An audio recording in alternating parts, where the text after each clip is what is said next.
Welcome to my channel Easy Physics by JMD। Good morning बच्चों। आज हम लोग नया टॉपिक पढ़ेंगे फ्लूइड प्रेशर यानी कि तरल दाब। तरल क्या होता है पहले तो हम ये जान लेते हैं, ये फ्लूइड या तरल क्या होता है। जो चीज़ें बहने की प्रवृत्ति रखती हैं, the material that have the tendency to flow, जो बह सकती हैं उनको हम फ्लूइड या तरल कहते हैं। जैसे हम जानते हैं हमारे शरीर में खून बहता है, यह एक तरल है। पानी बहता है, यह एक तरल है। और आपने गाना भी सुना था, बहती हवा सा था वो, यानी कि हवा भी बहती है। हवा भी एक तरल या फ्लूइड होती है। अब ये जो फ्लूइड होती है, ये जो लिक्विड होता है या एयर हम लोग जो बात कर रहे हैं, ये जिस चीज़ के संपर्क में आते हैं, जिस वस्तु के संपर्क में आते हैं, उस पर दाब डालते हैं। पानी होता है तो आप कहीं देखते हैं कहीं पर कोई गड़बड़ी हो जाती है, आप टीवी पर न्यूज़ पर देखते हैं कोई अगर दंगा फसाद हो जाता है तो लोग पानी के प्रेशर से लोगों को, भीड़ को हटाने की कोशिश करते हैं। और डायरेक्ट अगर किसी को गोली वोली लाठी चार्ज ये सब करेंगे तो ज़्यादा चोट आती है। पानी का प्रेशर कंट्रोल करके उन्हें भगाने की कोशिश की जाती है। और भी हम लोग बहुत सारी चीज़ें देखते हैं। एक बहुत छोटा सा एग्जांपल, टैप है, अगर कहीं पर हमने खोल दिया है, कच्ची मिट्टी अगर उसके नीचे है तो देखिए बूंद बूंद बूंद टपक कर वहाँ पर गड्ढा कर देता है। तो पानी है, हवा है, या जो भी चीज़ें बह सकती हैं, जो फ्लूइड है, लिक्विड है, खून है, हमारे ब्लड का भी प्रेशर होता है। हम लोग ब्लड प्रेशर, सबको आजकल तो ज़ुबान पर ही रहता है, सब लोग ब्लड प्रेशर से पीड़ित भी रहते हैं। तो अब हम ये जान चुके हैं, the material which has tendency to flow is called fluid यानी कि तरल। और तरल अपने संपर्क में आई हुई वस्तु पर दाब डालता है। अब ये दाब क्या होता है, देखिए अगर ये कोई ऑब्जेक्ट है, सपोज करिए ये कोई ऑब्जेक्ट है, इस पर टोटल जितना फोर्स लगेगा, टोटल जितना नॉर्मल फोर्स लगेगा, उसको हम थ्रस्ट कहते हैं बच्चों, थ्रस्ट कहते हैं। और यही फोर्स पर यूनिट एरिया जितना लगेगा, इसको हम प्रेशर कहते हैं। तो force, normal force applied by the fluid per unit area of the surface in contact with the fluid, यानी कि तरल के संपर्क में जो वस्तु, जो ऑब्जेक्ट होगा, उसके प्रति एकांक क्षेत्रफल पर जितना फोर्स लगेगा लंबवत फ्लूइड द्वारा, तरल द्वारा, उसको हम तरल द्वारा लगाया गया दाब कहते हैं। अब यहाँ पर बच्चों देखिए, अगर हम यूनिट ऑफ प्रेशर देखेंगे, यूनिट ऑफ प्रेशर बनाएंगे, तो ये क्या हो जाएगी, P इज इक्वल टू होता है F अपॉन ए। तो यहाँ पर देखिए F अपॉन ए हो जाएगा। और इसका अगर हम यूनिट निकालेंगे तो यूनिट ऑफ F और यूनिट ऑफ A। तो यूनिट ऑफ F बच्चों क्या होता है, न्यूटन होता है। फोर्स का यूनिट न्यूटन होता है, बल का मात्रक न्यूटन होता है, और एरिया का जो मात्रक है वो मीटर स्क्वायर होता है।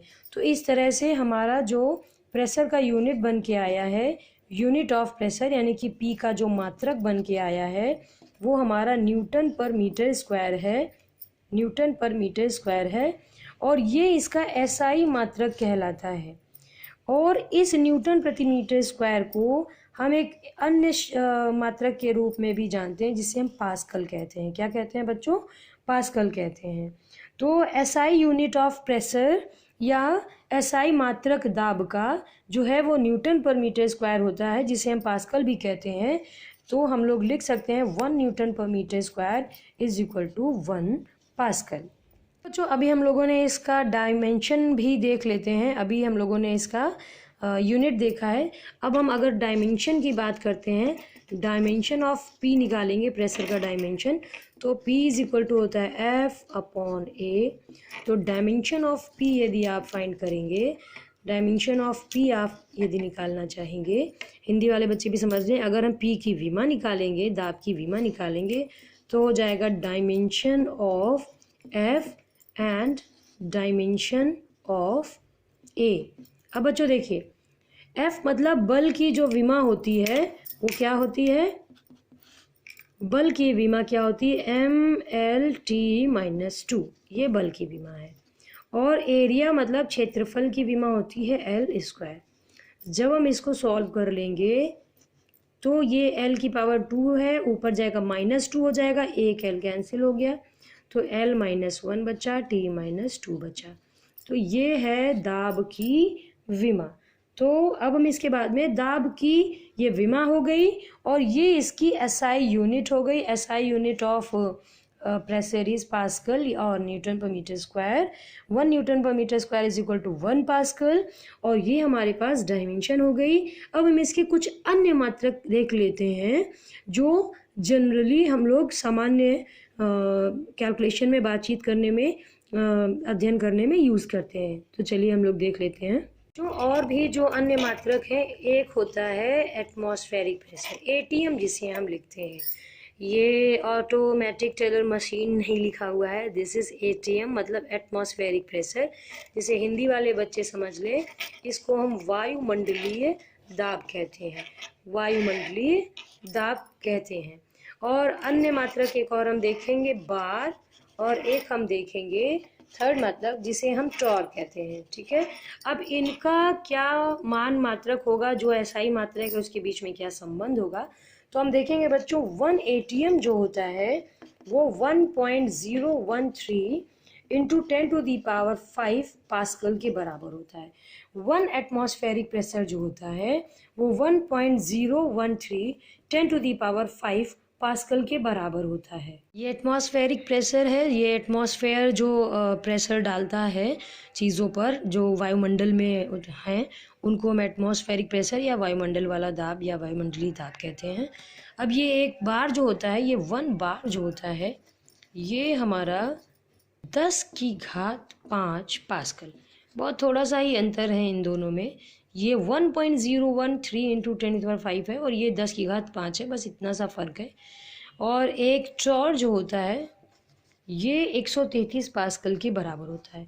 चलो बच्चों, इतनी चीज़ों का मैं नोट्स बता देती हूँ जिससे कि आप लिख भी सकें ये सारी चीज़ें जो हमने समझी हैं। तो ये बच्चों नोट्स हैं। अभी तक सारे हिंदी में ही नोट्स आ रहे थे, कुछ बच्चों ने कहा मैम इंग्लिश में बना दीजिए। चलो आज मैं हिंदी वालों के लिए बोल दूंगी, वो पॉज करके लिख लेंगे। Fluid substance which has ability to flow, मतलब जो चीज़ें या जो द्रव्य, द्रव नहीं लिखना, द्रव्य बहने की प्रवृत्ति रखते हैं उन्हें हम फ्लूइड कहते हैं या तरल कहते हैं। अब फ्लूइड प्रेशर क्या है, किसी वस्तु पर जो टोटल अभिलंबवत बल लगाता है तरल, उसे हम थ्रस्ट कहते हैं। तो बच्चों, जो फ्लूइड द्वारा किसी भी पृष्ठ के, किसी भी वस्तु के एकांक पृष्ठ पर या एकांक क्षेत्रफल पर जो नॉर्मल फोर्स या अभिलंबवत बल लगता है, उसे हम फ्लूइड प्रेशर या द्रव दाब कहते हैं। आप हिंदी में लिख पाएंगे, फ्लूइड के संपर्क में रहने वाली किसी वस्तु के प्रति एकांक क्षेत्रफल पर लगने वाले अभिलंबवत बल को, तरल द्वारा लगाए गए अभिलंबवत बल को हम तरल दाब कहते हैं। अब हमने मान लिया है कि यहाँ पर क्या है, F be the magnitude of normal exerted by a liquid on the surface area, मतलब यदि किसी वस्तु का क्षेत्रफल जो है वो A है और उस पर नॉर्मल फोर्स यानी कि अभिलंबवत फोर्स F आरोपित किया जा रहा है, तो तरल के संपर्क वाली जो वस्तु या सरफेस है उस पर लगने वाला प्रेशर या दाब नॉर्मल फोर्स यानी कि अभिलंबवत बल बटे क्षेत्रफल होगा, जिससे P बराबर F/A आ जाएगा। ये मैंने आप लोग को यूनिट समझाई। तो प्रेशर की यूनिट आ गई न्यूटन पर मीटर स्क्वायर, और ये इसकी SI यूनिट होती है, और हम इसको पास्कल भी कह सकते हैं। 1 पास्कल बराबर 1 न्यूटन पर मीटर स्क्वायर। बच्चों, आप लोगों को मेन चीज़ हाईलाइट हो इसलिए मैंने यहाँ पर थोड़ा सा कलर का यूज़ कर लिया है। आपको ज़रूरत नहीं है नोट्स में कलर वलर यूज़ करने की, आप सिंपल नोट्स बनाएंगे। और यहाँ पर डायमेंशन हमने प्रेशर की बताई, बस F और A की डायमेंशन लिख के कैंसिल आउट करके हमारे पास ml -1 T -2 डायमेंशन आ गई। जो हमने अभी यंग प्रत्यास्थता गुणांक और आयतनात्मक प्रत्यास्थता गुणांक की भी विमा देखी थी, वो भी यही थी। अब यहाँ पर हमने और जो दूसरे यूनिट्स पढ़े हैं जो हमको यहाँ पर यूज़ करने होंगे, एटमॉस्फेरिक प्रेशर, बार, टॉर। अब यहाँ पर इनमें क्या रिलेशन है ये हमने आपको बता भी दिया। अच्छा, एक चीज़ शायद मैंने नहीं बताई थी, इन सब का जो रिलेशन है वो कुछ इस तरह से है। 1 atmospheric pressure is equal to 760 torr होता है और एक टॉर में 133 पास्कल होते हैं। और एक एटमॉस्फेरिक प्रेशर में जो हमने लिखा है यहाँ पर जो एक बार में 10 की घात 5 पास्कल है, और ये जो 10 की घात 5 पास्कल है इस पूरे को हम एक बार लिख सकते हैं, इसलिए 1 atm इज इक्वल टू हो जाएगा 1.013 बार। आप समझ गए होंगे 1.013, और ये जो पूरा 10 की घात 5 पास्कल है, ये 10 की घात 5 पास्कल ये जो लिखा हुआ है इसकी जगह हम एक बार लिख सकते हैं। तो 1 atm जो है वो 707 टॉर्क के बराबर होता है और 1.013 बार के बराबर होता है। अब कुछ ये एप्लीकेशन है, इनका नोट्स आप पहले देख लीजिए, मैं साथ साथ बताती जाती हूँ। जो सूटकेस है उनकी हैंडल जो होती है वो चौड़ी बनाई जाती है, नुकीली होगी तो हाथ पर ज़्यादा प्रेशर डालेगी, चौड़ी होगी तो कम। इसी तरह जो आपके स्कूल्स बैग होते हैं या हम लोग हैंड पर्स लेते हैं वो भी देखिए सिलिंड्रिकल फॉर्म में गोलाकार होती है, थोड़ी चौड़ी थोड़ी चौड़ी बनाई जाती है, उनके अंदर फॉर्म भी डाला जाता है, चौड़ी कर दी जाती है जिससे कि प्रेशर कम लगे। वहीं दूसरी तरफ पेपर पिन हो या दीवार में हम लोग लगाने वाली जो कील होती हैं वो नुकीली होती हैं, यदि उनका सिरा नुकीला नहीं होता है तो वो दीवार में आसानी से धंसती नहीं हैं। अगर नुकीली होंगी तो हमारे थोड़े से बल लगाने पर ही ज़्यादा प्रेशर अप्लाई होगा और वो आराम से दीवार में धंस जाएंगी। इसी तरह जो रेलवे ट्रैक बिछाए जाते हैं बच्चों, आपने ध्यान दिया होगा उनके बीच में लकड़ी के चौड़े चौड़े तख्ते लगाए जाते हैं जिससे कि ट्रेन का जो प्रेशर हो वो कम पड़े वहाँ पर। ठीक है, अब यहाँ पर क्या है, अगर हम नंगे पाँव चलते हैं तो देखो बच्चों, रोड पर हो या खेत में, कभी जब खेत की फसल कट जाती है वहाँ पर जो उसके बचे हुए हिस्से होते हैं, अगर लोग नंगे पाँव जाते हैं तो वो सब नुकीले होते हैं तो वो पैरों में चुभते हैं। तो नुकीली चीज़ें जितनी होंगी वो ज़्यादा प्रेशर अप्लाई करती हैं और जो चौड़ी चीज़ें होती हैं वो कम प्रेशर अप्लाई करती हैं।